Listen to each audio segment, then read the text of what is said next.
കുറെ നേരം ഇവിടെ നിന്നിട്ട് എന്തെങ്കിലും ഉണ്ടെങ്കിൽ പറ, എനിക്ക് നല്ല വിശക്കുന്നു. റിലാക്സ്, ഞാൻ പറയാം. അത് വന്ന് ഇല്ലേ ഒരു ചെറിയ സീരിയസ് മാറ്റർ தான்.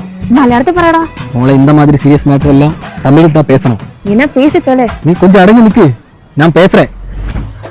ഞാൻ അത് വന്ന് നിൽക്കുம்போது இருக்கும்போது കിടക്കുம்போது ഞാൻ ഉങ്ങളെ മറ്റേ തിങ്ക് പണിക്കിട്ടേ ഇരിക്കും. നീ ആലോചിക്ക്, നീയെങ്കിലും എന്നെ പറ്റി ആലോചിക്കുന്നുണ്ടല്ലോ. ഇപ്പൊ എന്താ പ്രശ്നം? പ്രശ്നം എന്താ പറ. ഞാൻ പറയാം. Come to the point. വാ, എന്താ പ്രശ്നം? അത് വന്ന്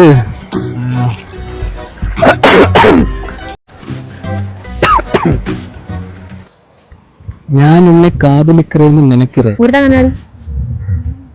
ഇനി പറ. ഞാൻ ഉന്നെ കാതലിക്കറേന്ന് നിനക്കിറേ. ആലോചിച്ച് നിനക്കിറേ ഉള്ളൂ, അതാ ശരിക്കും ഉണ്ടോ? ആലോചിച്ചു, ശരിക്കുണ്ട്. കുഴപ്പമായോ? ഞാൻ കേട്ട കേൾവിക്ക് ബദലൊന്നും ചൊല്ലവില്ലേ. മരത്തിന്റെ വെള്ളം ആരെങ്കിലും ഉണ്ടോ? ചൊല്ലവില്ലേ? ഇല്ല.